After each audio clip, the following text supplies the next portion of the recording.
Terdengarkan. Oke, mungkin sampai ini Pak Marco, kita saja kita semua dan langsung juga kita untuk lecture untuk di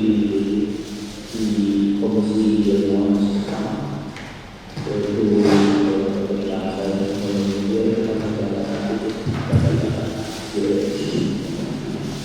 ini kita akan mengajukan untuk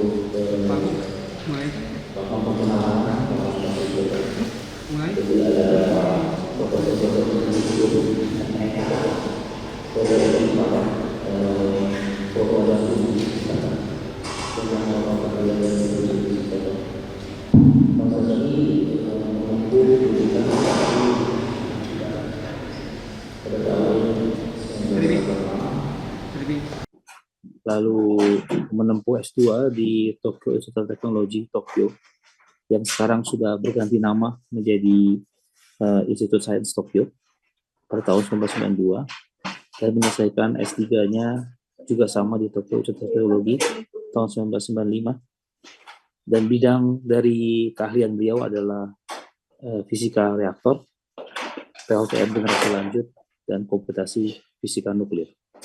Jadi kita akan banyak belajar tentang reaktor dan teknologi nuklir ini dari Pak Zaki Suud. Dan nanti dalam sesi ini kita juga akan mendengar paparan dari narasumber kedua, yaitu Profesor Dr. Andes Insinyur Abdul Waris MN PhD, juga dari FMIPA, dengan kelompok keahlian juga sama dengan Pak Zaki, yaitu dari nuklir dan geofisika. Dan Pak Waris itu lulus dari ITB tahun 1992, bidang studi fisika, dan menyelesaikan magisternya di bidang engineering, itu di Tokyo Institute of Technology, bidang studi teknik nuklir. Jadi dari kampus yang sama dengan Pak Zaki juga, dan menyelesaikan PhD-nya pada tahun 2002, juga dari Tokyo Institute of Technology, Tokyo, Jepang, bidang studi teknik nuklir. Dan beliau meraih gelar insinyur pada tahun 2020 dari ITB, bidang studi PSPPI teknik fisika. Dan beliau menggeluti berbagai topik riset, yaitu basic study of characteristic of equilibrium fuel cycle of LWR, study of characteristic of equilibrium fuel cycle of PWR, lalu juga analisis termohidrolik molten salt reaktor 100 MW berbahan bakar thorium plutonium dengan jenis garam cair FLINAK dan FNA beryllium menggunakan kode OpenFOAM tahun 2023. Juga tentang desain neutronik MXR Mini 50 MW berbahan bakar thorium uranium plutonium dengan garam cair FNABE untuk propulsi kapal. Dan kuliah ini dirancang demikian rupa oleh Profesor Bambang Rianto agar bukan hanya aspek sainsnya sampai, tapi juga sangat kental dengan aspek aplikasi dan engineering. Makanya kita juga akan mengundang narasumber ketiga, yaitu Profesor Dr. Insinyur Ari Darmawan Pasek dari Fakultas Teknik Mesin dan Dirgantara FTMD, dari kelompok keahlian ilmu dan rekayasa thermal, di mana Profesor Ari itu lulus tahun 86 dari Institut Teknologi Bandung, dari teknik mesin, mechanical engineering, dan lulus memperoleh gelar Magister in Science itu 1988 dari pada bidang Cryogenic and IT Application, Institute of Cryogenic, University of Southampton, UK. Dan beliau menyelesaikan PhD-nya di bidang cryogenik dari institut yang sama, yaitu Institute of Cryogenic, University of Southampton, UK pada tahun 1992. Jadi kita akan banyak nanti Pak Profesor Ari akan mengajarkan kepada kita, memaparkan banyak hal tentang future dari teknologi nuklir ini dalam aplikasinya di masa mendatang. Dan tidak akan seru kalau tidak ada dosen muda, masa profesor semua. Jadi kita juga akan welcome dosen muda kita, yaitu ya muda sekali juga sidak sih, tapi pokoknya yang sangat berprestasi, terhitung muda, yaitu Insinyur Hari Devianto, STMN, PhD, IPM ASEAN Eng, dari Fakultas Teknologi Industri, dengan dari kelompok keahlian energi dan teknologi berkelanjutan. Dr. Hari Devianto menyelesaikan sarjananya di Institut Teknologi Bandung pada bidang teknik kimia pada tahun 2002 dan menyelesaikan magisternya pada Asia Institute of Technology bidang energi pada tahun 2005 dan menyelesaikan PhD-nya pada tahun 2010 dari Seoul National University di bidang teknik kimia. Pengalaman riset beliau sangat banyak. Mungkin yang paling terkait, saya highlight saja banyak terkait dengan kuliah ini atau webinar ini adalah Future Development and Construction of Molten Fuel Salt Laboratory and Development of Thorium Power Plant Fuel dengan PT Torcon Power Indonesia. Jadi nanti Dr. Hari Devianto akan banyak membahas tentang material molten salt dalam reaktor nuklir sebagai pendinginnya, yang bukan akan memberikan banyak insight baru untuk pengembangan reaktor nuklir ke depan di Indonesia. Mungkin dari saya seperti itu, nanti mungkin akan dilanjutkan oleh berbagai insight tentang future dari teknologi ini dan juga mengapa dari Komisi Kehidupan Masa Depan kita mengangkat topik ini di dalam salah satu dari seri perkuliahan kita. Mangga, terima kasih Pak, bisa disambung oleh Pak Bambang. Terima kasih banyak sebelumnya dan selamat menikmati bagaimana kita akan mendapatkan banyak ilmu baru dari seri webinar ini. Assalamualaikum warahmatullahi wabarakatuh.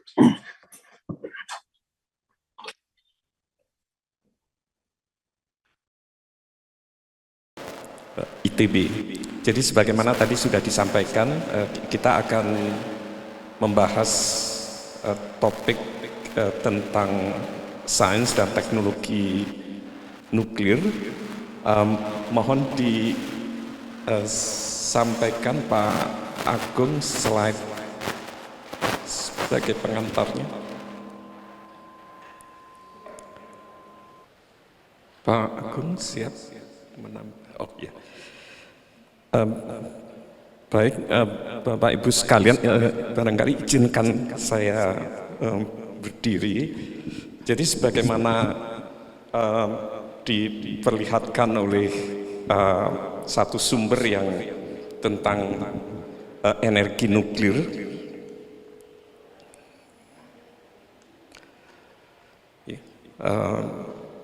dari website ini data sekitar tahun 2019, mungkin sudah ada update yang lebih baru begitu. Saat itu energi nuklir sekitar 10% dari penyediaan energi di dunia dibandingkan misalkan dengan hydro, coal, gas dan sebagainya, dan ini negara-negara yang dominan di dalam penyediaan energi nuklir.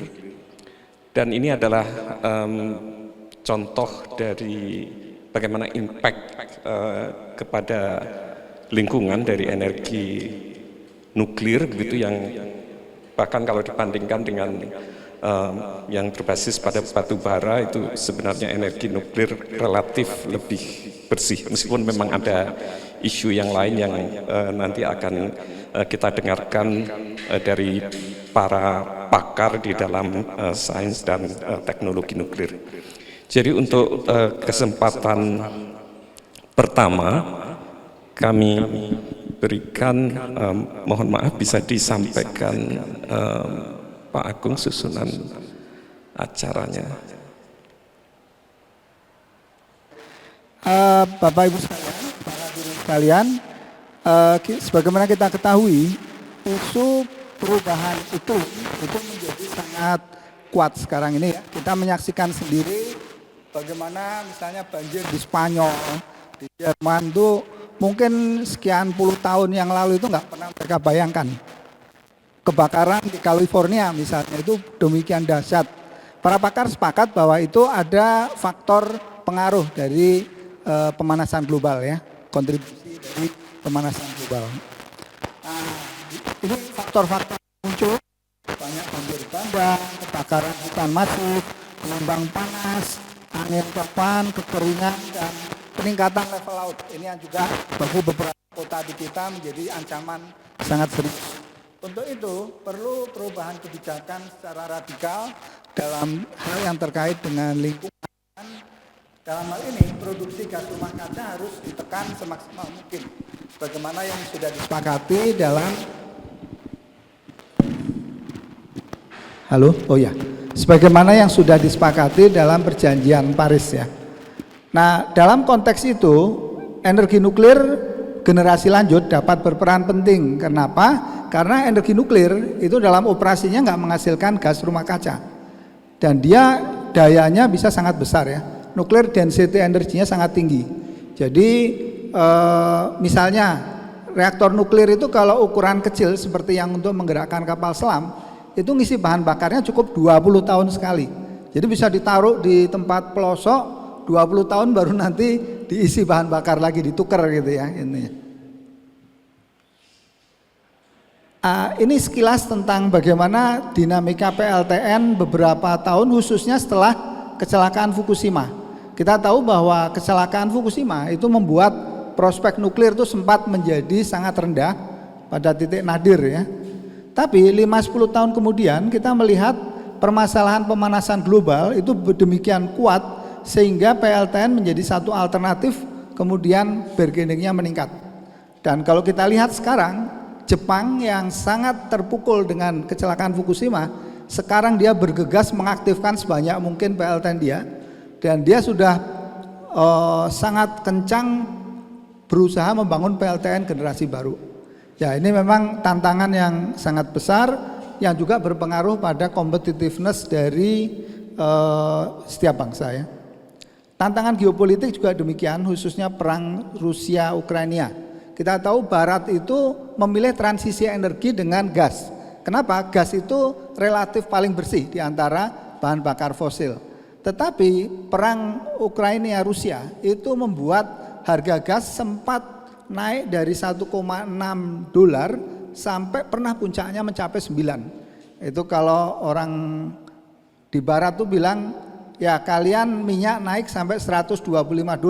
Kita naiknya gas itu setara minyak naik sampai $300-400. Makanya luar biasa pukulan ekonominya bagi negara-negara Eropa.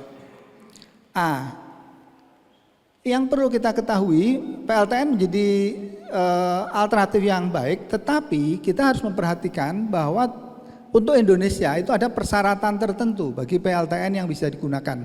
Kita tahu di kita itu banyak gempa, dan gempa itu akan punya potensi memadamkan reaktor otomatis, dan itu memicu namanya station blackout, listrik padam, sementara beberapa reaktor itu masih perlu listrik untuk membuang decay heat, panas karena peluruan. Nah, inilah yang memicu kecelakaan Fukushima. Fukushima itu sudah padam ketika gempa itu terjadi, tetapi decay heat yang ordenya di bawah 1% tidak bisa dibuang. Nanti kita bisa lihat ada banyak faktor ya di sana. Nah, untuk itulah tadi ini saya sudah sedikit bergurau tadi. Untuk di Jepang itu benteng pertahanan kalau terjadi station blackout, pertama jaringan listrik. Di Jepang itu hampir tidak pernah jaringan listrik itu padam selama gempa. Celakanya di Fukushima itu terjadi satu-satunya dan itu memicu kecelakaan besar. Kemudian benteng kedua itu genset dan yang ketiga baterai. Nah, ini tantangannya. Di Jepang itu hampir sepanjang menjalankan reaktor nuklir dari tahun 65 sampai sekarang, itu genset sama baterai itu hampir nggak pernah dipakai. Nah, ini yang mungkin jadi penyakit. Harusnya tetap dipasang, tapi kenyataannya waktu Fukushima baterai itu nggak dipasang. Kalau dia dipasang, kecelakaan itu nggak perlu terjadi. Nah, ini memang mungkin logikanya 50 tahunan dia menjalankan PLTN nggak pernah dipakai. Jadi dia mungkin mau menghemat gitu, tapi prosedurnya harusnya itu dijalankan. Harusnya setiap jalan baterai genset itu harus terkonek ya. Nah sekarang Indonesia tadi kita sudah lihat sendiri, jaringan listrik kita nggak reliable. Nggak ada gempa pun PLN sering mati listriknya. Jadi kita nggak bisa mengandalkan jaringan listrik sebagai benteng untuk menghadapi station blackout. Maka kita hanya bisa mengandalkan genset, baterai, dan tidak cukup. Untuk nuklir minimal 3 layer pertahanan. Dan untuk satu lagi itu kita memerlukan inherent safety. Ini passive safety adalah teknologi yang dikembangkan pasca kecelakaan 3 Mile Island, kemudian semakin dikuatkan setelah setelah Chernobyl. Tapi industri nuklir masih menolak menggunakannya. Baru setelah Fukushima mereka tidak bisa menolak dan mereka terpaksa harus mengadopsi teknologi hasil inovasi generasi 3 dan generasi 4. Tadinya mereka tidak mau menggunakannya. Nah ini contohnya apa keselamatan inherent itu. Keselamatan inherent adalah sistem keselamatan yang hanya bergantung pada hukum alam. Kenapa sampai ekstrim seperti ini? Karena nuklir itu sebetulnya dibangun dengan sistem yang sangat ketat. Standar perangkat nuklir itu reliability 10⁵, min 5. Artinya apa? Kalau pabriknya produksi 100.000 hanya boleh gagal 1. Itulah sebabnya tidak semua industri bisa mensuplai nuklir. Even Jepang, Korea pun kadang dia harus beli ke Jepang karena untuk memenuhi standar itu tidak bisa gitu ya.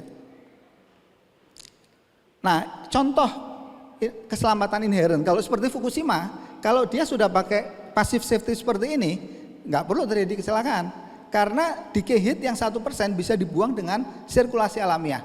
Nah, ini contohnya, misalnya seorang arsitek yang handal, dia bisa bikin rumah sejuk tanpa pakai AC. Nah, ini kira-kira seperti itu. Teknologi generasi 3 dan 4 PLTN, dia bisa punya sistem keselamatan tanpa perlu mengandalkan listrik, tanpa perlu digerakkan oleh operator. Nah, ini adalah sistem PLTN yang cocok untuk di Indonesia. Kemudian sekarang ini juga ada satu perkembangan di dalam teknologi PLTN, yaitu berkembangnya small modular reaktor. Reaktor yang kecil-kecil nanti bisa digabung jadi besar juga gitu. Apa kelebihannya reaktor seperti ini? Pertama, dia memungkinkan produksi massal di pabrik sehingga bisa menekan cost dan quality kontrolnya. Kemudian konsep modular memungkinkan kombinasi beberapa modul. Jadi misalnya Kalimantan nih, sekarang kita bangun 3 modul. Nanti 2 tahun lagi ternyata prediksi dia perlu tinggal tambah modulnya gitu. Jadi bisa ditambah, tumbuh, modul itu bisa digabung beberapa unit, itu bahkan ada yang bisa sampai 1800 mega. Jadi bisa lebih besar dari reaktor besar gitu. Kemudian hal yang sangat penting, small modular reactor, kalau mass fabrication di pabrik sudah berhasil, itu akan sangat menekan waktu pembangunan. Waktu pembangunan reaktor besar itu lama, 5-7 tahun, itu bikin cost-nya mahal. Karena bunganya sendiri sudah berapa begitu. Nah, kemudian yang juga sangat penting, uji keselamatan. PLTN sekarang punya keselamatan pasif inherent, harus diuji skala penuh, dan itu harusnya diuji di pabrik. Untuk ini bisa. Kalau untuk reaktor yang dibangun di lapangan, nah tentu sangat kompleks gitu. Dan tentu harganya akan, dengan inovasi seperti ini, harganya akan lebih kompetitif. Nah, ini adalah revolusi teknologi reaktor nuklir. Sejak dikembangkan awal, kemudian ini generasi 2. Mayoritas PLTN saat ini masih di generasi ini. Ketika tahun 79 terjadi 3 Mile Island accident, maka itu membuat Amerika shock. Amerika tidak membangun PLTN baru sampai 2010. Kemudian dikembangkanlah teknologi generasi 3, di mana passive safety diterapkan terutama untuk menghadapi kecelakaan thermal hydraulic related ya. Kemudian tahun 86 terjadi kecelakaan besar Chernobyl. Nah, perlu diketahui Chernobyl itu bukan reaktor biasa. Chernobyl itu sebetulnya reaktor yang dibangun untuk membuat senjata nuklir. Tetapi dipaksakan oleh Rusia menghasilkan listrik juga, sehingga ada banyak kelemahan di dalam desain. Selain itu ada modus operasi yang sangat fatal yang dilakukan.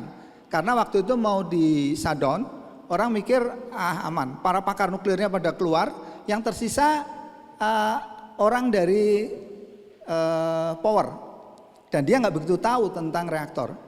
Bosnya bilang, Anda harus uji turbin pada kecepatan rendah. Itu sangat fatal, tidak bisa dilakukan untuk tipe reaktor thermal. Nah, tapi karena dia coba turunkan daya langsung mati karena efek xenon. Karena takut, dia coba itu, tarik semua batang kendali satu sampai akhirnya ketika semua tertarik itu jalan. Dan kenapa itu bisa jalan? Kebetulan juga karena reaktor itu baru diganti bahan bakarnya. Kalau dia udah setengah pakai juga itu nggak akan bisa gitu ya. Jadi pokoknya banyak sekali kebetulan sehingga terjadilah kecelakaan Chernobyl itu. Nah, mungkin kalau orang Rusia, saya punya beberapa profesor, mereka sih bilangnya gimana kecelakaan Chernobyl? They did everything to start accident. Jadi mereka yakin itu sabotase gitu ya. Tapi anyway itu adalah kombinasi dari desain yang tidak optimal karena dia fungsinya dua, bikin senjata nuklir dan untuk listrik. Dan yang kedua ada kesalahan fatal di dalam operasi. Makanya sekarang Rusia itu sangat trauma. Buat Rusia sekarang PLTN hanya boleh beroperasi kalau ada satu reaktor fizisis. Kalau nggak ada nggak boleh beroperasi ya. Oke, mungkin karena waktu terbatas saya agak percepat. Generasi 3 ini adalah tipe reaktor air. Generasi 3 ini dari tipe reaktor air kebanyakannya. Nah, apa revolusi teknologinya? Pertama, dia menggunakan teknologi integral. Jadi steam generator sama reaktor terasnya itu jadi satu. Ancaman terbesar reaktor air itu adalah kalau pipa yang menghubungkan reaktor dengan teras reaktor dengan steam generator pecah. Maka akan terjadi large black roca dan itu sangat berbahaya untuk teras reaktor. Nah, di reaktor integral ini sudah nggak ada lagi kemungkinannya karena dia di dalam dan dia beri tekanan yang sama luar dan dalam 200 atmosfer misalnya. Jadi peluang itu jauh sangat kecil untuk ini. Selain itu dia bisa menggunakan reaktor-reaktor kecil. Dia nggak perlu pompa. Dia bisa sirkulasi alamiah. Jadi apalagi kalau sudah padam nggak ada masalah. Kayak kasus Fukushima itu nggak ada masalah. Pompa mati aja nggak ada kemungkinan karena dia bisa pakai sirkulasi alamiah. Dan kemudian dia juga menggunakan kontrol reaktivitas pasif. Reaktor air itu memang dia nyetok uranium agak banyak di awal. Tapi ini dikendalikan dengan pasif reactivity control, tidak seperti Chernobyl. Nah, ini contoh-contoh PLTN generasi 3. Ini contohnya NuScale ini sudah dapat license untuk sudah bisa dibangun ya. Dan beberapa yang lain sudah bisa digunakan. Ini contoh untuk NuScale. Nah, sekarang kita beralih ke generasi 4. Generasi 4 ini revolusi yang lebih besar yang terjadi setelah kecelakaan Chernobyl. Nah, prinsipnya ada 6 reaktor yang dikategorikan generasi 4. Ini adalah very high temperature reactor, pendinginnya gas helium. Ini adalah molten salt reactor, sodium cooled reactor, supercritical water cooled reactor, gas cooled fast reactor, dan LED atau LED bismuth cooled fast reactor. Nah, ini satu persatu kita akan ulas. VHTR atau very high temperature reactor ini istimewanya apa? Dia memakai bahan bakarnya itu dilapis dalam namanya coated particle, sehingga dalam kondisi kecelakaan pun dia nggak akan lepas ke lingkungan. Makanya ini guyonannya reaktor yang cocok ditaruh di pinggir kota karena nggak perlu evakuasi. Karena eksiden pun bahan bakarnya tidak akan keluar dari sini. Kemudian dia bisa self shutdown. Jadi kalau misalnya kondisi kecelakaan disabotase, temperatur akan naik dan feedback itu akan mematikan dia sendiri. Tidak perlu bantuan operator, tidak perlu pakai listrik dan sebagainya. Kemudian dia bisa menghasilkan suhu tinggi. Outputnya bisa sampai 1000 derajat. Jadi cocok untuk produksi hidrogen, untuk proses di industri dan sebagainya. Nah, ini adalah beberapa contoh. Salah satunya yang paling leading ini Cina sekarang. Dia bikin HTRPM ini sudah connect ke grid, sudah menghasilkan listrik dan terhubung ke grid. Jadi untuk gas cooled reactor yang paling leading adalah Cina sekarang ini. Sekarang yang berpendingin PBBI ya. Ini dulu riset utama saya di S2 S3 tentang ini. Ini juga reaktor punya kemampuan inherent safety tapi basisnya pada feedback. Jadi dia kalau misalnya disabotase, pompanya mati semua, batang kendalinya ditarik gitu ya, maka dia akan merespon, temperatur akan naik. Kemudian itu akan memicu negatif feedback yang kemudian akan memadamkan reaktor atau menekan reaktor supaya dayanya turun. Nanti dia akan stabil pada kondisi di mana natural circulation itu setimbang dengan daya yang baru. Nah, ini akan menutup kemungkinan kecelakaan seperti Chernobyl, Fukushima dan sebagainya. Kemudian sodium cair itu prinsipnya hampir sama dengan pendingin PBBI tadi. Cuman memang ada plus minusnya. Sodium itu kelebihannya apa? Korosinya kecil dibanding PBBI atau molten salt. Tetapi sodium ini ada masalah. Kalau dia kena sama air atau udara bisa meledak. Makanya untuk reaktor sodium dia ada tambahan satu device intermediate heat exchanger. Ini yang membuat cost-nya agak mahal dan dia menghasilkan daya duluan daripada reaktor air. Tapi sampai sekarang agak sulit untuk masuk ke komersial ya. Berikutnya ini adalah contoh-contoh reaktor sodium yang sudah beroperasi dan menghasilkan listrik. Ini BN600 Rusia, BN800 lagi-lagi Cina. Sekarang mulai menjadi leading sekali dalam banyak teknologi reaktor. Ini Cina baru saja 2 tahun yang lalu menyalakan PLTN 600 MW elektrik sodium cooled dan sudah connect ke grid ya. Kemudian ini TerraPower punya Bill Gates, ini baru membangun reaktor baru. Ini reaktor agak khusus pakai sodium, tapi dia bisa memakan uranium alam, nggak perlu pakai pengayaan uranium. Ya mirip kalau di kita konsep candle atau M candle ya. Nah untuk reaktor gas ini adalah ya ini fast reaktor seperti halnya reaktor sodium atau ini, tapi pendinginnya gas helium. Dan dia sama karakternya, dia bisa punya inherent safety. Nah tapi karena dia pendingin gas, kalau gasnya pecah gimana? Gasnya hilang semua. Maka dia dirancang, dia akan membuang radiasi ke lingkungan, ke sekitar teras, dan kemudian dia akan berhenti dengan kondisi aman. Nah untuk GCFR ini masih relatif baru pengembangan. Proyek yang paling besar tuh proyek Allegro di Eropa ya. Kemudian ini molten salt reaktor, ini sekarang lagi ramai juga khususnya di Indonesia. Reaktor ini agak lain dengan yang lain, kenapa? Bahan bakarnya cair. Pendinginnya tentunya cair juga gitu ya. Nah, bahan bakar dan pendinginnya menggunakan sistem molten salt. Dia bisa punya inherent safety menggunakan mekanisme feedback dan dia bisa punya sistem yang akan mengalirkan bahan bakar secara pasif ke tangki penampungan kalau ada eksiden. Nah, memungkinkan keistimewaan dari molten salt ini karena dia cair, dia sangat ideal untuk sistem bahan bakar tertutup. Jadi misalnya kita mau menghasilkan plutonium untuk sumber bahan bakar bagi reaktor yang lain. Nah ini cocok karena dia sambil jalan bisa sambil diproses gitu ya. Nah cuman masalahnya apa? Dia ini sama dengan PBBI, dia punya korosi yang luar biasa tinggi. Apalagi dia beroperasinya pada suhu yang lebih tinggi, korosinya luar biasa besar. Ini tantangan untuk diatasi. Kemudian kalau dari regulator tantangannya adalah masalah safeguard. Karena begitu mudah bahan bakarnya cair, penyalahgunaan itu bisa terjadi. Kalau orang mau bikin senjata nuklir, begitu plutonium dihasilkan, diambil, itu plutoniumnya weapon grade. Dan tentu itu akan dipelototin oleh semua negara gitu. Nah, supercritical water reactor ini generasi keempat yang mungkin agak paling lambat. Ini reaktor air, tapi tekanannya dibuat lebih tinggi dari sekitar 25 megapascal di atas titik kritis air. Sehingga dia bisa langsung menggerakkan turbin. Yang istimewa, dia bisa mempunyai efisiensi thermal konversinya 44-48%. Jadi cukup bagus ya. Nah, cuman memang dengan dengan tingginya tekanan, otomatis ini lebih tinggi daripada PWR yang sudah tinggi tekanannya. Maka ini perlu banyak proses di engineering yang perlu diselesaikan dulu.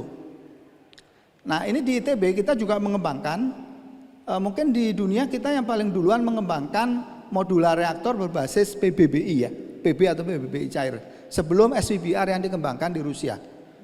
Nah banyak sekali yang sudah kita lakukan, intinya dia punya inherent safety. Nah salah satunya reaktor tipe seperti ini, dia punya Jadi selain bisa diambil panas sisa ketika udah mati itu bisa diambil oleh pendingin di sini, tapi kalau itu pun nggak jalan dia bisa pakai udara. Jadi udara dari luar dia akan mendinginkan, kemudian dia naik ke atas. Jadi multiple system gitu ya, independent multiple system. Nah, ini adalah teknik bagaimana kita bisa membuat reaktor di mana bahan bakar itu nggak perlu di stok di awal. Jadi dia setiap sambil jalan sambil produksi bahan bakar. Sehingga kemungkinan kecelakaan seperti Chernobyl bisa diabaikan. Nah, ini adalah reaktor lain yang kita buat, yang tadi kita sebut reaktor Kendall. Ini reaktor yang bisa memakan uranium alam. Dan sekali makan uranium, dia bisa mengekstrak sampai 50% energinya. Kalau reaktor air, itu 6 tahun bahan bakar ditaruh di reaktor, hanya bisa makan maksimum 2% potensi energinya. Kalau ini dia sekali makan bisa sampai 50%. Dan nggak perlu diperkaya uraniumnya, uranium alam saja. Nah, ini desain dari Pak Sekimoto, ini kita modifikasi. Nah, apa modifikasinya? Region 1, kalau di original Kendall itu di bawah, ini kita taruh di sini. Nah, kenapa? Karena region 1, 2, 3, 4, 5 itu uranium alam, itu harus di-push dulu supaya akumulasi plutoniumnya cepat. Nah, setelah plutoniumnya cukup, baru dia bisa menghasilkan energi di sini. Nah, dengan kita taruh region 1 di dekat region 10, maka ada akselerasi di dalam akumulasi plutonium. Nah, ini yang kita sebut. Jadi 5 region pertama ini akumulasi. Dengan kita taruh region 1, kita lihat di awalnya ada akselerasi akumulasi plutonium di situ. Nah, setelah 5 periode di breeding zone, maka dia akan menghasilkan energi yang jumlahnya sangat besar di sini. Ini contoh-contoh hasil pekerjaan kita terakhir ini. Nah, ini beberapa contoh hasil inovasi yang kita lakukan. Kita juga melakukan desain untuk long life PWR. Bisa 10 tahun, 20 tahun tanpa diisi bahan bakar, sehingga nantinya cocok di daerah-daerah terpencil ya. Kemudian PLTN mikro yang kecil sekali, mungkin daya 1 mega, 2 megawatt elektrik. Kemudian optimasi desain blanket reaktor fusi, long life gas cooled fast reactor. Nah, untuk gas cooled fast reactor ini kita mungkin termasuk riset group yang paling banyak, paling produktif menghasilkan publikasi gas reaktor ya di dunia ini. Kemudian thorium base PWR, GCFR. Kemudian long life lead atau lead bismuth cooled reactor. Kemudian mekanisme minimisasi korosi. Ya, ini kita pernah melakukan riset komputasional untuk membuktikan bahwa kontrol oksigen itu akan sangat efektif menekan korosi bagi reaktor PBBI. Kemudian kita juga mengembangkan komputer code untuk analisis baik netronik maupun yang ditandem dengan thermal hidrolik untuk beberapa jenis reaktor, serta kita juga mengembangkan code untuk analisis keselamatan PLTN. Nah, untuk reaktor fusi nuklir itu secara umum ada 3 tipe besar di dunia. Yang pakai inersial itu prinsipnya contohnya pakai akselerator untuk membuat reaktor itu bisa antara tritium dan deuterium itu bisa bereaksi. Karena kita tahu itu ada barrier Coulomb yang cukup besar, itu harus diberikan energi tinggi dan di sini bentuknya panas yang dari akselerator. Nah, alternatif lain yang lebih banyak diharapkan untuk berhasil itu yang menggunakan thermal. Jadi bahan bakar ditaruh dalam suhu tinggi 100 juta derajat atau lebih. Nah, dengan suhu tinggi itu maka dia punya energi kinetik yang bisa memicu reaksi fusi dan diharapkan bisa terjadi energi balance dan atau bahkan lebih yang bisa menghasilkan listrik. Alternatif ketiga adalah hibrid antara fisi dan fusi. Nah, ini adalah inertial confinement. Jadi ini akseleratornya besar sekali, nanti hasilnya ditaruh ke target. Targetnya deuterium dan thorium itu dalam bentuk tablet ya. Nanti ditembak itu bisa menghasilkan reaksi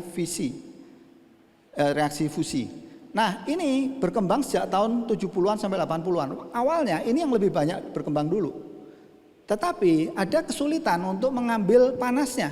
Bagaimana dari tablet itu kita bisa mengambil panas untuk diubah jadi energi, susah sekali. Maka yang kemudian berkembang itu adalah yang pakai tokamak yang dikembangkan awalnya dari Rusia. Jadi semacam donat, plasma di situ.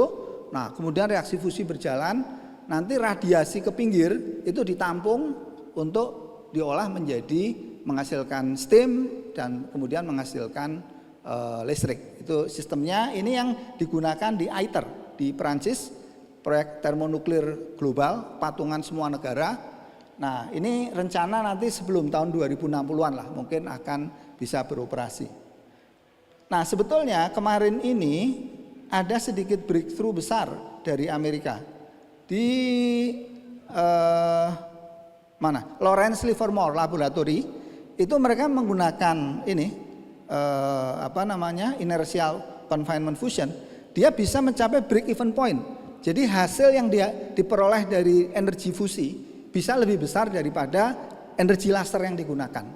Nah, tetapi masalahnya nanti mengambil energi fusinya itu yang susah, karena itu kan dari padatan yang dikasih laser, dia mendidih panas gitu ya, susah sekali untuk mengambil ini. Nah, ini memang tantangan ya dari sisi engineering. Nah, satu lagi mungkin di energy system, setelah kecelakaan Chernobyl, Eropa itu sangat galau dan dia memikirkan sistem energi yang dirasa jauh lebih aman. Maka salah satu alternatif yang keluar adalah accelerator driven system.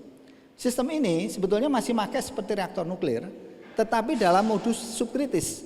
Dalam modus subkritis dia tidak bisa lepas kendali menjadi menghasilkan daya yang beribu-ribu kali, itu tidak mungkin. Jadi dia dayanya itu semata-mata dikendalikan oleh akselerator yang akan mensuplai neutron ke situ. Nah, jadi dari sini kalau akseleratornya dipadamkan ya langsung mati reaktornya itu. Jadi ini jauh lebih aman, tetapi ini sebetulnya ada juga penggunaan lain.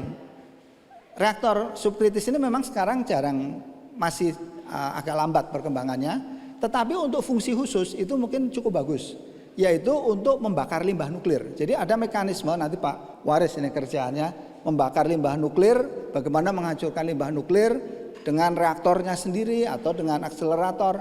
Nah, ADS ini cocok karena apa? Ketika kita membakar limbah nuklir di reaktor, itu bisa memicu ketidakstabilan reaktor. Karena misalnya beta efektif ya, untuk delay neutronnya itu menjadi sangat kecil dan itu bisa memicu ketidakstabilan. Tetapi kalau kita pakai ADS, ini enggak masalah. Ini cocok untuk mengatasi pembakaran limbah. Tapi dia bisa juga dipakai untuk menghasilkan energi.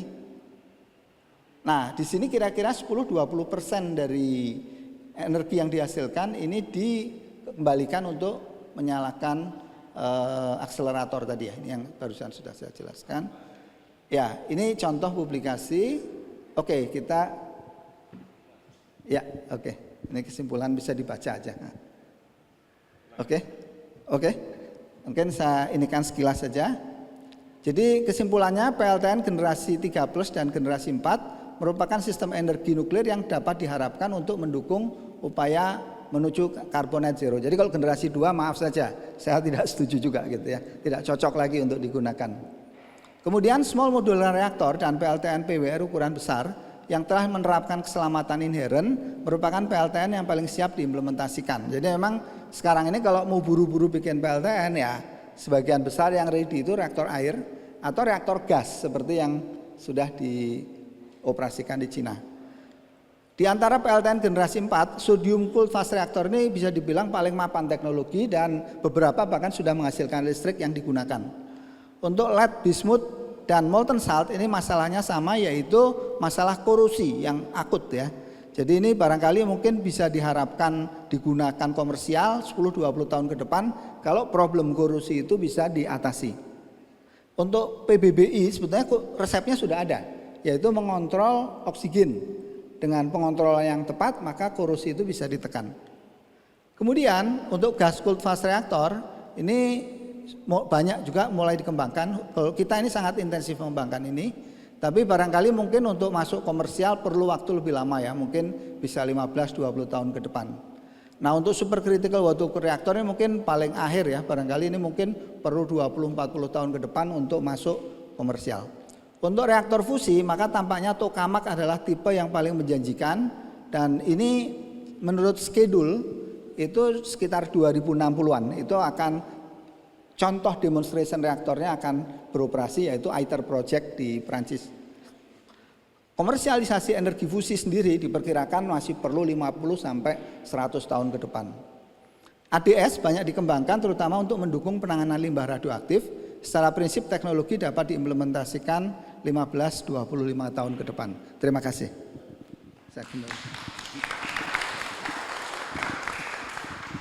Terima kasih Prof.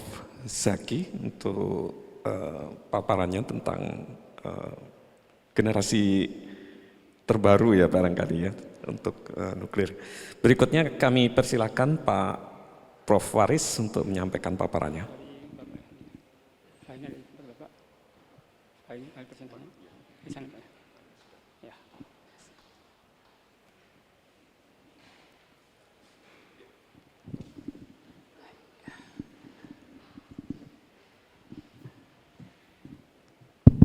Bismillahirrahmanirrahim. Assalamualaikum warahmatullahi wabarakatuh.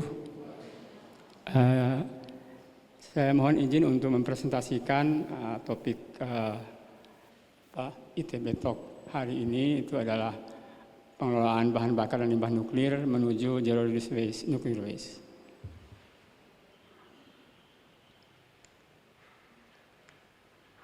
Ini adalah outline dari presentasi saya. Pertama saya akan menyampaikan pengantar sedikit, walaupun nanti tadi sudah disampaikan oleh Pak Zaki mungkin sebagian. Lalu saya akan membahas bagaimana mengelola bahan bakar dan limbah nuklir menuju zero release waste, lalu penutup. Jadi beberapa akan saya skip karena sudah dibahas oleh Pak Zaki. Mungkin sedikit aja mungkin dari insight yang berbeda mengenai apa itu nuklir.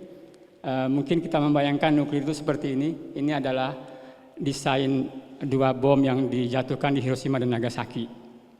Jadi yang sebelah kiri adalah, kalau di saya itu mungkin sebelah kanan itu Little Boy yang di Hiroshima, lalu yang kiri adalah Nagasaki. Yang satu menggunakan uranium 235, yang satu menggunakan plutonium 239. Itu yang dibahas oleh Pak Zaki tadi, saya kira. Jadi bom nuklir itu bisa dari uranium atau plutonium. Tapi plutonium itu tidak ada di alam secara ini, lalu kita generate dari reaksi lanjut dari uranium. Ini mungkin sekedar ilustrasi bagaimana sebuah ledakan nuklir. Ini adalah contoh fallout di Chernobyl accident.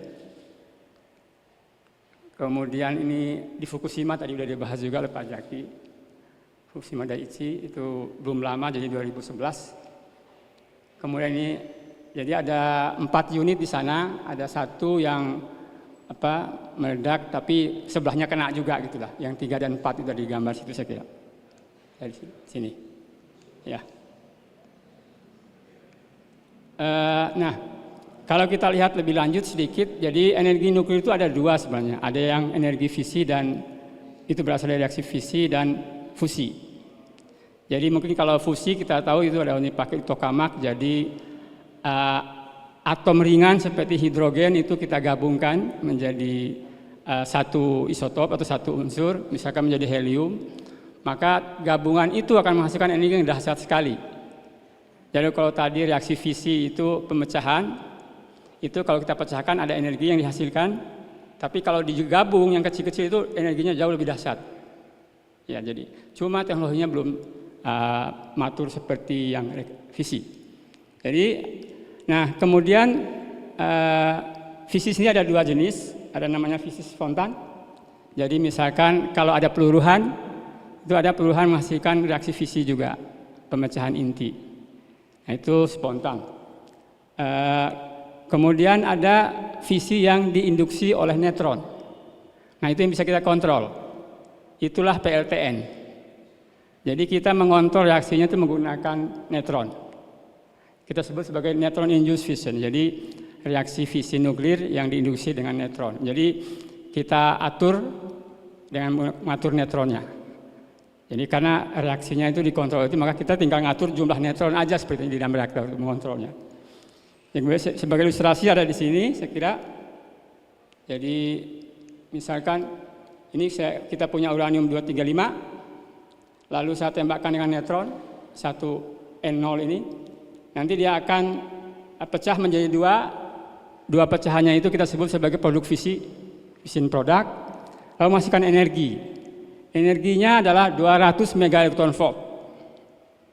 Jadi energinya besar sekali. Tapi walaupun mungkin angka elektron volt itu kecil, tapi untuk dunia mikroskopik jadi besar sekali. Nah, sebagai contoh seperti ini. Jadi kita punya uranium 235, saya tembakkan dengan neutron, nanti dia akan menjadi uranium 236, lalu dikasih tanda bintang karena dia sudah tidak stabil gitu, nanti dia akan meluruh, pecah menjadi dua, menjadi ini produk fisi, barium dan triton, lalu ada 3 neutron yang dihasilkan. Nah, neutron yang baru itu kita bisa pakai untuk menginduksi fisi berikutnya. Makanya kita katakan sebagai reaksi fisi berantai. Jadi kita cukup punya neutron awal saja, setelah itu nanti neutronnya dari dia sendiri. Jadi reaksi fisi berantai. Nah, energinya berapa? Energinya ada 200 megaelektronvolt. Nah, kalau kita bandingkan dengan pembakaran fosil atau bahan bakar fosil, jadi energinya cuma 3-4 elektronvolt. Jadi energi nuklir itu adalah 50 juta kali lebih besar dari energi fosil. Satu reaksinya. Jadi dahsyat sekali, makanya tadi pendinginnya harus banyak dan sebagainya, dindingnya harus tebal, itu salah satunya karena ini. Ya. Nah, kalau kita bandingkan tadi secara teori tadi ya, kalau kita bandingkan di aplikasi, jadi angka realnya jadi seperti ini. Jadi kalau misalkan kita punya bahan nuklir itu untuk energi, misalkan kita ingin 1 per kilogram bahan bakarnya itu adalah 50.000 kilowatt hours. Jadi kalau jumlah kalau sebuah PLTN itu dengan daya 1000 megawatt elektrik, maka kita butuh 30 ton aja. Jadi 30 ton itu jangan membayangkan 30 tonnya beras. Karena uranium itu kan high density. High weight lah. Jadi kan satu atomnya kan itu ada yang uranium 235, berarti 235 nukleonnya. Kalau hidrogen kan cuma satu. Jadi makanya cukup 30 ton. Kalau pakai batu bara 2,6 juta ton. Ya. Karena energi banding energi itu 3 kWh saja. Itu kan 50.000 kWh atas. Kemudian yang minyak bumi 4 kilowatt atau setara kalau menggunakan hitungan kita adalah 1000 megawatt elektrik per tahun, itu adalah 2 juta ton. Seperti itu perbandingannya. Nah, lalu kalau bicara lebih lanjut mengenai energi nuklir, dia bebas emisi, saya sudah sampaikan oleh Pak Jaki, kita bisa gunakan sampai 1 juta tahun kalau kita hitung dengan cadangan uranium yang ada di dunia saat ini. Jadi apalagi dan tambah thorium. Nah, kemudian cadangan uranium di air laut juga ada. Jadi kalau kita punya laut, kita bisa ambil uranium di sana. Jadi laut itu banyak uranium sebenarnya. Ya, jadi kita sebagai negara kepulauan bisa ambil dari situ. Tapi prosesnya tentu lebih susah dibanding kalau ditambang di darat gitu aja. Nah, ada juga yang di kerak bumi juga. Ya, tadi yang pertama. Kemudian ada thorium. Thorium itu cadangan di kerak buminya 3-4 kali uranium. Nah, mungkin ini saya lewat aja, ini tadi sudah dibahas oleh Pak Jaki, saya lewat aja. Cuma mungkin yang saya highlight adalah gambar paling bawah. Jadi di dalam reaktor nuklir itu kita menghasilkan isotop baru sekitar 1.300 isotop. Jadi yang nggak ada di secara alamiah itu kita bisa dapatkan dari PLTN seperti saya katakan tadi. Ya. Nah, tadi jenis reaktor sudah dibahas oleh Pak Jaki, saya kira kita highlight sedikit lagi. Jadi kalau kita kelompokkan PLTN reaktor nuklir itu ada reaktor riset seperti di Batan sebelah kita. Lalu ada reaktor pembiak untuk membuat bahan bakar fast reaktor biasanya, lalu reaktor daya nuclear power plant. Nah, reaktor daya sekarang yang ada itu yang beroperasi seperti ini, tadi ada PWR, BWR, PHWR, HTGR, lalu liquid metal fast bioreaktor. Nah, ini yang kita pakai untuk PLTN. Jadi reaktor daya ini kita pakai untuk PLTN. Ini contoh gambarnya seperti ini, barangkali nanti bisa dilihat di itu ada websitenya kalau mau lebih detail. Nah, ini mungkin skema kerjanya. Jadi di sini kita punya teras reaktor di sini, teras reaktor. Lalu ini adalah pendinginnya. Jadi kita ambil panasnya. Ini PWR. Tapi di sini ada pressurizer. Jadi karena air di dalam reaktor itu nggak boleh mendidih. Karena kalau mendidih nanti ada bubble, nanti neutronnya lolos aja. Makanya kita kasih pressurizer. Airnya ditekan, tidak pernah mendidih yang di merah ini. Jadi, nah makanya kalau mau mengambil panasnya kita masukkan di dalam generator ini. Pipanya masukin ke sini. Dia ngambil panasnya lewat pipa itu. Jadi tidak pernah bercampur. Jadi air di reaktor itu tidak pernah bercampur dengan radioaktif itu. Karena kita dibuat sistem seperti ini. Termasuk ke turbin kan, ke turbin ini ada. Jadi sistem airnya pun masing-masing itu ada loopnya sendiri. Yang ini tidak tercampur dengan yang ini, tidak campur dengan ini juga. Lalu ini yang dari luar, yang supply kita air mungkin dari sungai atau dari danau atau dari laut itu. Ya, jadi kalau lihat sistemnya luar biasa. Kemudian ini ada containment structure, ini tebalnya itu 2 meter tebalnya, beton. Jadi kalau ada pesawat jatuh di situ nggak apa-apa. Pesawatnya yang rusak itu nggak rusak. Kalau kita menggunakan teknologi barat. Nah kalau di Rusia kan kadang nggak mau pakai dia. Ya kita ambil mungkin teknologinya Amerika atau Jepang dan sebagainya. Untuk sekarang kan ada Korea dengan Amerika segala. Maka ini harus 2 meter ini. Supaya kalau dijatuhkan oleh misalkan pesawat nanti dia biasa aja, gitulah, seperti itu. Makanya jadi mahal. Oke, nah saya mulai dari sini mengenai bahan bakar nuklir. Jadi kita punya di alam itu uranium itu ada 3 isotop alamiahnya, 234, 235, dan 238.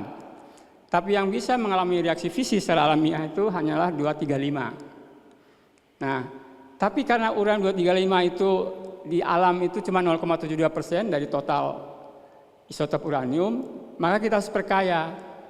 Karena dalam reaktor itu kita butuh pengayaan sekitar di atas 2-3% gitu, baru bisa dipakai di reaktor. Jadi kalau masih 0, sekian persen tadi, dia bisa ini 0,72%, maka kita bisa pakai itu. Kalau pakai reaktor yang dikatakan Pak Jaki tadi, reaktor cepat, bisa itu, pakai itu. Jadi teknologinya ada. Ini tahapan penyiapan bahan bakarnya ditambang, ada yellow cake namanya U3O8, lalu kita konversi ke UF6 bentuk gas. Kenapa dikonversi? Karena kita mau memperkaya, maka tidak bisa memperkaya dalam kondisi padat. Dia harus fase gas. Makanya dia dipanaskan suhu tinggi jadi gas, uranium tadi yang padat jadi gas. Lalu kita campur ulang. Pisahkan U235, 238-nya, lalu kita campur ulang. Uranium 238 yang kita ambil sembahnya, uranium 235 yang kita tambahkan. Supaya konsentrasinya makin besar. Itu caranya. Nah ini adalah peletnya ini adalah pelet ini ukurannya itu diameter 1 cm, panjang 1 cm. Ini jadi fuel pellet. Nah ini seperti ini gambarannya. Nanti kita masukkan ke pipa. Ini jadi pipa ini. Ini namanya fuel rod. Ini fuel rod pipa ini. Panjangnya sekitar 4 meter tergantung desain reaktor. Lalu nanti kita masukkan ke fuel assembly namanya. Jadi gabungan dari ini mungkin 8x8 atau 7x7 atau 14x14. Nah, lalu nanti di dalamnya itu kita tambahkan ada namanya alat kontrol. Jadi setiap bahan bakar itu dikasih kontrol. Jadi kita bisa deteksi ada apa di situ masing-masing bahan bakar. Jadi saya kira teknologinya cukup matur sekali gitu. Ya. Nah, pertanyaannya ada masalah apa dengan PLTN? Ini yang mau saya diskusikan sebenarnya. Nah, tentu ada beberapa masalah kalau bicara PLTN. Yang pertama adalah keselamatan. Tapi Bapak dan Ibu bisa yakin dan percaya seperti yang sudah disampaikan Pak Jaki tadi. Saat ini kalau bicara teknologi yang paling aman itu PLTN itu. Sangat luar biasa amannya. Jadi karena dia punya sistem pertahanan berlapis. Jadi kalau masalah keamanan saya kira harusnya tidak dipertanyakan lagi mungkin. Yang kedua adalah non-proliferasi. Nah mungkin ini yang bisa jadi masalah itu ini semuanya. Jadi kalau Indonesia mau punya PLTN itu harus ada izin dari mbah dulu, misalkan Amerika. Karena nanti yang boleh mengolah limbah nuklir itu cuma Amerika, Inggris, Prancis, sama Cina. Cina pun karena Balelo sebenarnya kan. Ya, karena maunya melawan Amerika gitu kan, modelnya gitu. Nah, yang lain itu kalau mau ya harus ikut mereka itu. Jadi makanya ada kebijakan non proliferasi. Jadi negara-negara yang punya senjata nuklir itu dia bisa ngolah, yang lain nggak boleh. Itu aja. Ya, jadi itu masalah politik satu di situ. Lalu limbah nuklir. Nah, persoalan di nuklir itu ini sebenarnya limbah. Limbah itu persoalan semua negara, berarti kalau limbah nuklir itu nggak harus negara ini, karena limbahnya mau disimpan di mana itu masalahnya. Karena dia itu butuh jutaan tahun dulu baru dia nanti menuju tingkat radiasi yang normal di alam itu, seperti yang di tempat tambang, tempat cadangan uranium itu masalahnya. Nah, ada 3 jenis limbah kita definisikan di sini. Jadi misalkan ada low level waste, jadi limbah misalkan pakaian operator di PLTN itu limbah juga, nggak boleh dicampur dengan yang lain, itu namanya low level waste. Lalu misalkan di lab kita itu kalau di fisika kan ada itu sumber radiasi yang udah lama, kita masih tetap simpan di lab, nggak dikeluarkan, walaupun tingkat radiasi udah rendah sekali. Lalu ada medium level itu yang umurnya 30 tahunan lah, umur parohnya. Jadi dia baru meluruh setelah 30 tahun. Contohnya cesium sama strontium. Tapi ini banyak dipakai di kedokteran ini, di medis. Ya. Lalu high level waste itu yang umurnya di atas 100 tahun. Ya, tapi mungkin Bapak Ibu bertanya, lalu yang normalnya berapa normal itu? Normal itu kalau bisa sama dengan umur bumi, umur paruhnya. Jadi dia baru lulus setelah berapa juta tahun itu gitulah. Gitu. Ya. Nah, sebagai contoh mungkin thorium itu umurnya kan itu 15 juta tahun. Ya, umur paruhnya. Jadi udah lama sekali, ya. Ini mungkin ini ini contohnya. Jadi limbah itu ada 2. Jadi pertama tadi yang hasil dari reaktor, long life fission product itu ada di situ. Umurnya ada 10⁻⁵, 10⁻�6, 10⁻�7. Nah, kalau misalkan plutonium itu ada yang uranium itu ada plutonium ada yang 10⁻⁵, lalu ada actinide itu ada yang 10⁻⁶. Jadi ini yang kita sebut sebagai high level waste. Ya. Jadi kalau umur parohnya panjang nanti jadi masalah kan. Nah, inilah contoh evolusi dari limbah nuklir. Jadi limbah nuklir itu keunikannya dengan limbah kimia itu adalah dia meluruh. Ya, dia meluruh. Nah, sebagai contoh di sini, jadi tadi kan ada fission product FP itu, dia setelah 300 tahun itu dia udah di bawah tingkat radiasi alam. Itu natural uranium ore itu berarti tingkat radiasi alam di sekitar kita ada. Terus nanti yang mineral actinide sama fission product itu setelah 10.000 tahun. Lalu nanti kalau yang spent fuel yang bahan bakar uranium plutonium, mineral actinide, fission product itu setelah 300.000 tahun baru dia makanya perlu penyimpanan yang luar biasa tershielding, mungkin bawah tanah itu biasanya. Tapi ada beberapa skenario yang bisa kita pakai nanti, kita lihat di belakang. Nah, bagaimana mengolahnya? Opsinya ada 2. Jadi kita daur ulang. Jadi kita lakukan pengelolaan limbah itu nuklir ada 2. Jadi ada yang one through cycle, pakai buang. Tapi ada yang daur ulang. Nah, tapi kalau mau buang kemana? Angkasa luar mungkin paling aman. Karena tingkat radiasi angkasa luar kan itu tinggi sekali. Kan dari mana-mana itu sinar kosmik itu. Atau buang ke bawah gunung es. Tapi siapa yang menjamin gunung es bisa stabil sampai sekian juta tahun? Kan nggak ada. Buang ke dasar laut sama juga. Ya. Buang ke tempat pembuangan bawah tanah yang kita buat. Jadi pilihan kita paling yang paling bawah itu. Kalau mau disimpan. Mungkin cari tempat di tengah laut mana gitu, atau di kutub paling yang sangat stabil gitu, tidak diganggu. Kita bikin silo-silo di sana gitu. Mungkin secara internasional. Nah, kalau bisa buang ke angkasa luar lebih gampang itu. Cuma mungkin kalau di angkasa luar, kalau tiba-tiba dia meledak di landasan, berarti jadi senjata nuklir kan.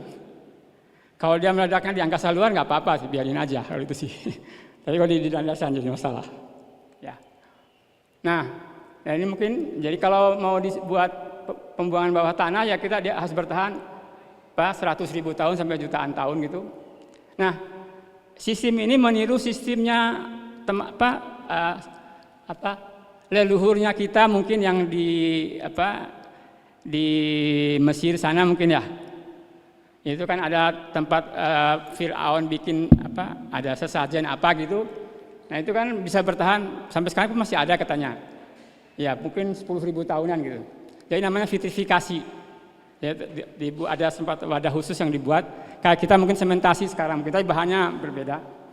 Nah ini yang dipelajari dari Babilonia dan Mesir kuno.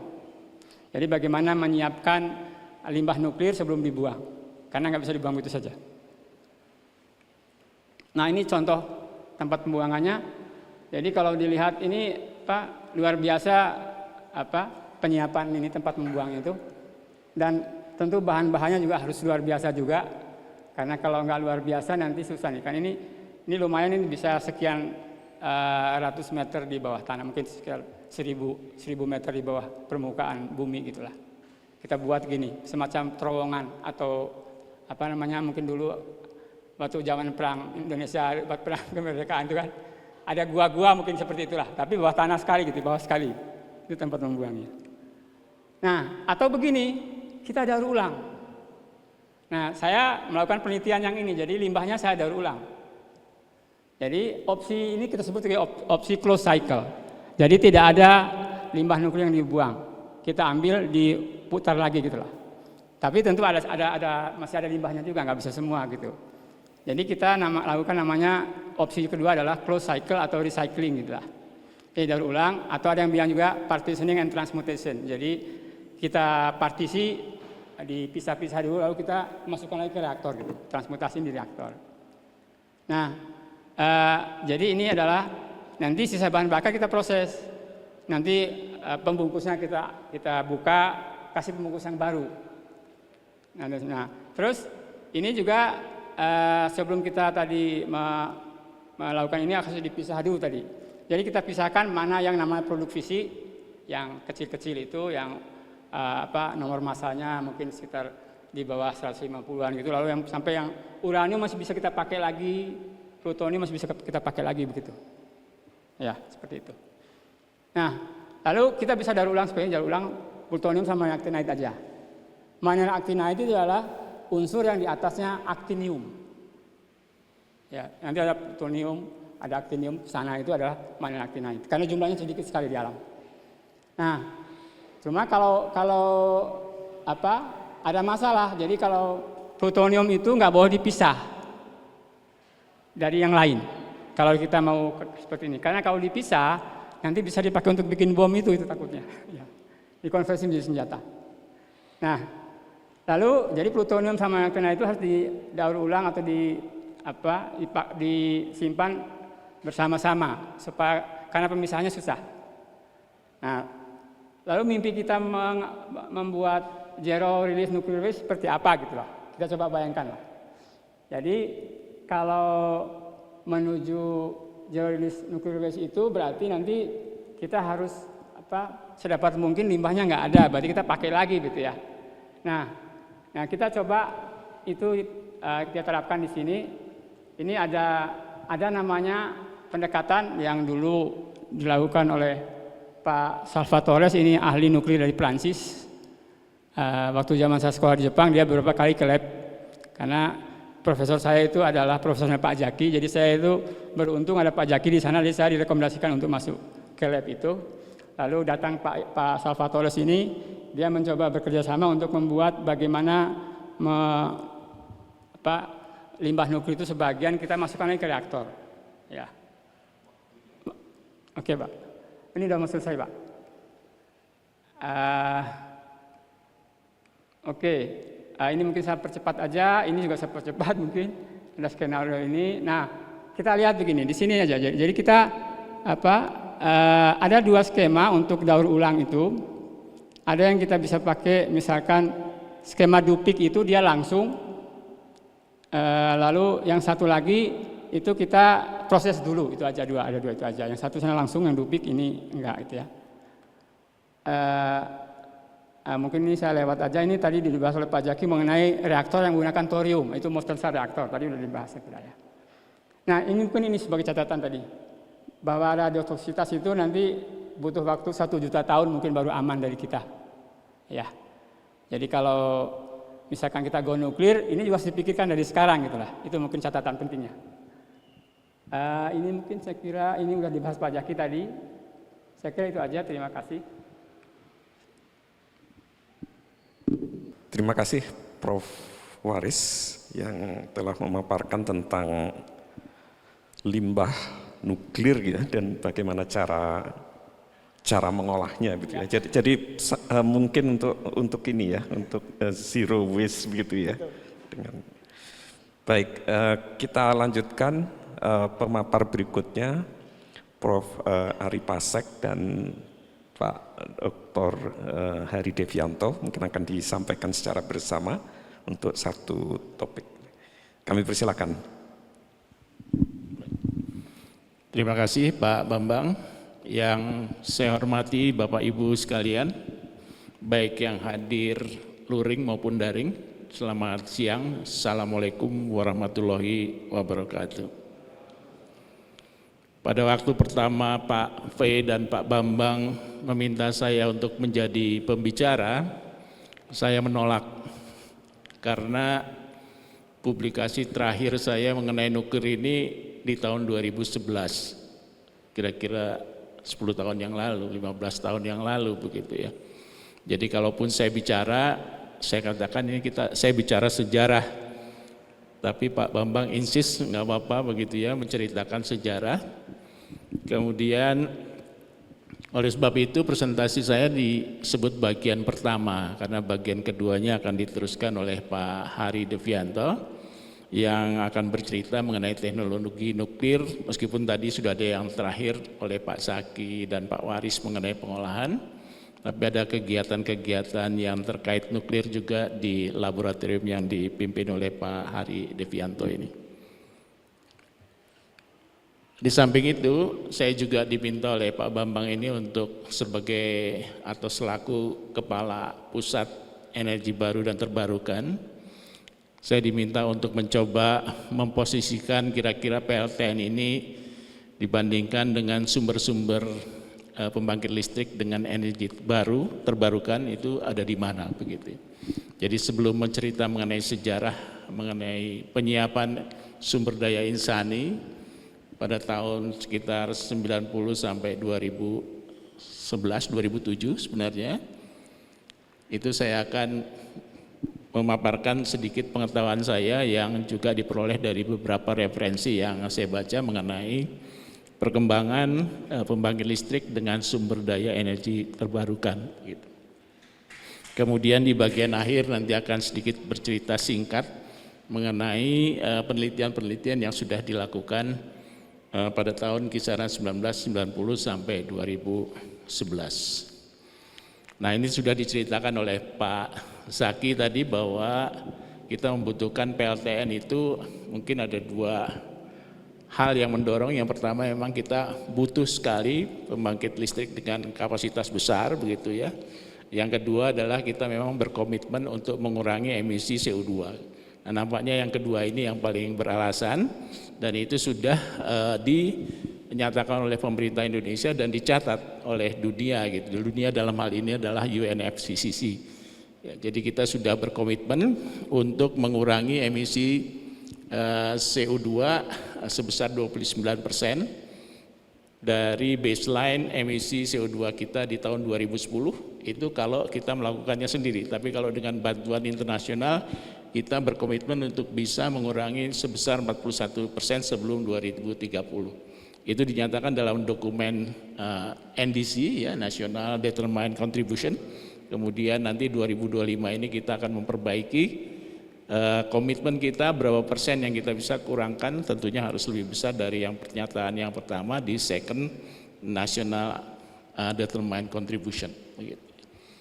Nah beberapa dokumen sudah dipaparkan, ya ada long term strategy for low carbon and climate resilience, isinya adalah mengenai berapa jumlah yang bisa dikurangi pemerintah Indonesia di 5 sektor. Yang pertama adalah energi, kemudian agriculture, kemudian industrial process and product use, kemudian ada waste juga masuk, dan yang terakhir adalah FOLU, forest and other land use, begitu ya. Jadi ini sudah dicatat dan kita harus bisa benar-benar mengurangi emisi CO2 sesuai dengan komitmen kita. Ya. Nah, ini adalah diagram yang sering kita lihat. Ini adalah bauran energi nasional. Ya. Yang pertama itu ini yang dari RUEN, begitu ya. RUEN itu Rencana Umum Energi Nasional. Tapi RUEN ini dikeluarkan tahun 2017 menggunakan data 2015. Kemudian asumsinya bahwa pertumbuhan ekonomi Indonesia itu 8% mulai dari 2017 sampai 2050 flat, begitu ya. Jadi agak meleset prediksinya kalau menurut saya. Oleh sebab itu saya ambil data yang dikeluarkan oleh IESR. Ini sebenarnya adalah LSM lokal yang sudah kredibel, begitu ya, sering memenangkan tender-tender internasional untuk melakukan studi ini. Studinya dilakukan tahun 2019, ya, kemudian pertumbuhan ekonominya juga masuk realistis, begitu, sekitar 4-5% sampai 2050. Ya. Oleh sebab itu dia memprediksi kontribusi, kalau kita lihat di sebelah yang pie chart ini adalah energi primer, ya, dari yang hitam batu bara, yang biru gas, yang merah adalah minyak, sementara yang hijau adalah renewable energy. Prediksi IESR ini 15%, dan itu kurang lebih realistis. 2025 ini kita hanya bisa mendapatkan 15% kontribusi dari renewable energy. Kemudian ini adalah pembangkit listrik, ya, 95 gigawatt sesuai dengan jumlah daya terpasang yang ada di Indonesia saat ini, dan 23 gigawatt itu diproduksi dari sumber energi terbarukan dan sisanya dari fosil.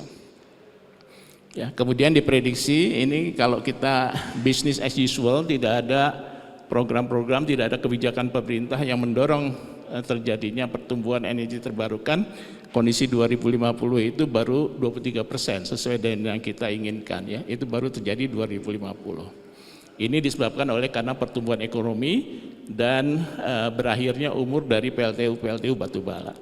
Ya, tapi kalau kita menjalankan dengan konsisten kebijakan pemerintah yang ada sekarang, yaitu adanya kendaraan listrik, kemudian penggunaan biodiesel 35%, 40% sampai 100%, itu porsi energi terbarukan itu bisa lebih besar, ya, sampai 40%. Nah, kemudian yang paling ekstrim di sini adalah kita juga menutup PLTU tua. Ya, PLTU tua itu bukan semuanya di phase down, tapi sesuai dengan umurnya. Kalau sudah 30 tahun kita tutup, digantikan dengan pembangkit energi terbarukan, begitu ya. Kalau mulainya 2025, mulai saat tahun ini, begitu, maka kita bisa mendapatkan kontribusi energi terbarukan di tahun 2050 itu sebesar 69%, atau energi listriknya 451 gigawatt.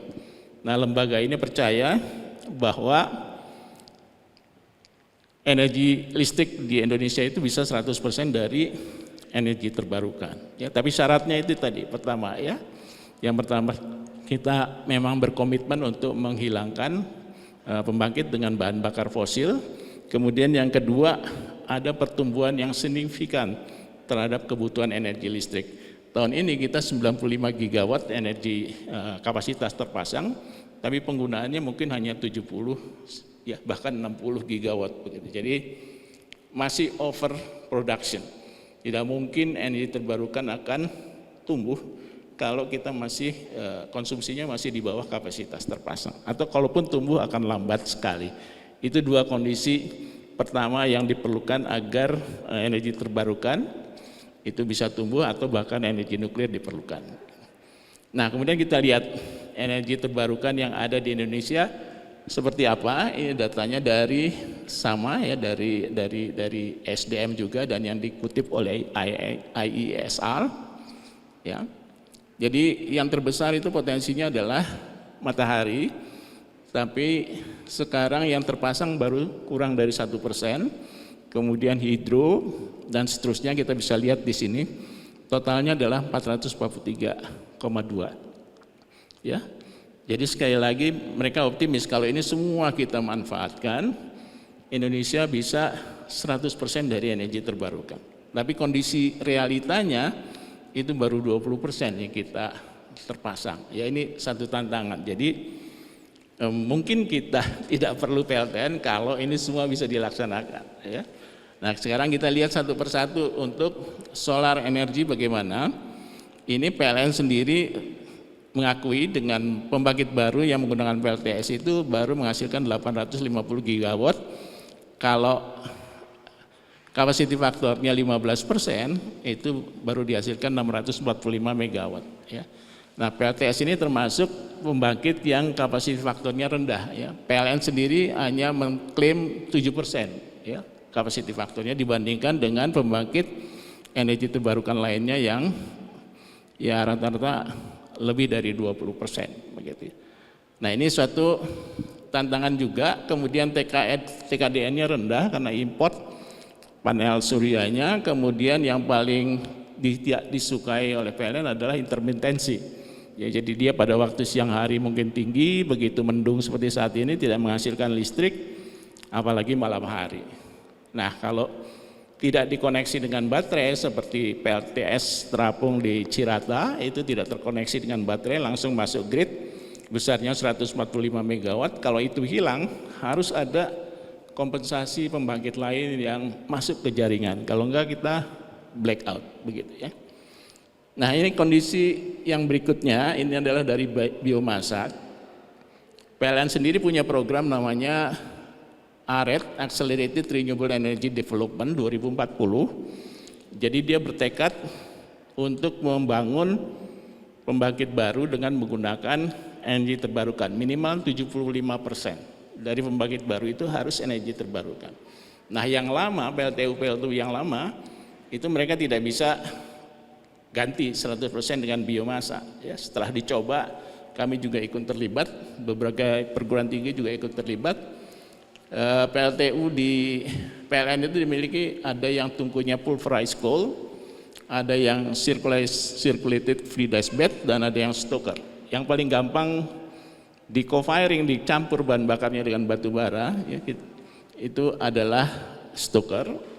Kemudian CFB, ya, yang paling sulit pulverized coal. Tapi justru pulverized ini menghasilkan daya yang besar-besar. Ya. Kalau CFB itu baru dan adanya di luar Pulau Jawa, itu maksimum 60 megawatt sampai 100 megawatt. Nah, kemudian ya mereka tidak melakukan 100% diganti meskipun CFB ini bisa gitu ya.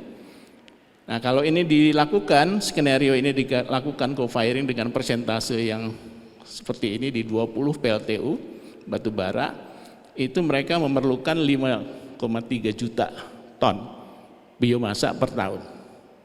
Ya, biomasanya dari mana? Ya kita dikaruniai harta karun yang luar biasa ya. Jadi ada sawit itu hampir semua komponennya bisa kita bakar, jadikan bahan bakar begitu ya.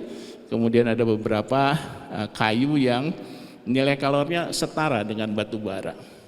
Ya. Nah ini adalah sawit yang kita potret dari PLTU Babelan. Ya, ini adalah sawit yang disukai oleh PLTU karena kulitnya besar, kandungan alkalinya rendah, ya, tidak menyebabkan slagging, koagulasi dan sebagainya.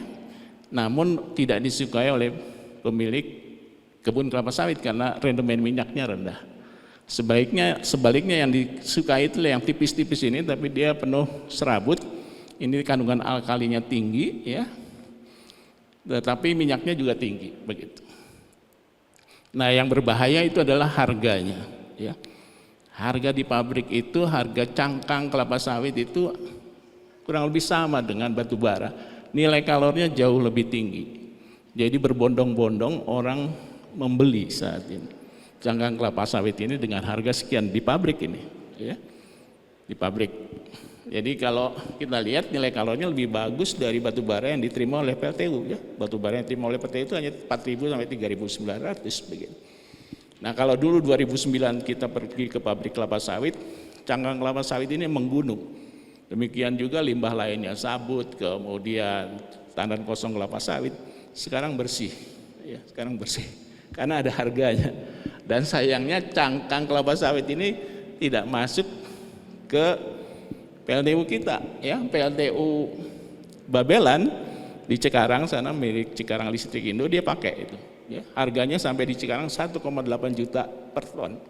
Tapi dia tetap beli, karena apa? Karena meskipun hanya 20% listriknya dihasilkan dari cangkang kelapa sawit ini, dia bisa jual 2.500 per kWh, lebih tinggi dari harga normal yang bukan dihasilkan oleh energi terbarukan, yaitu hanya 900 begitu, ya.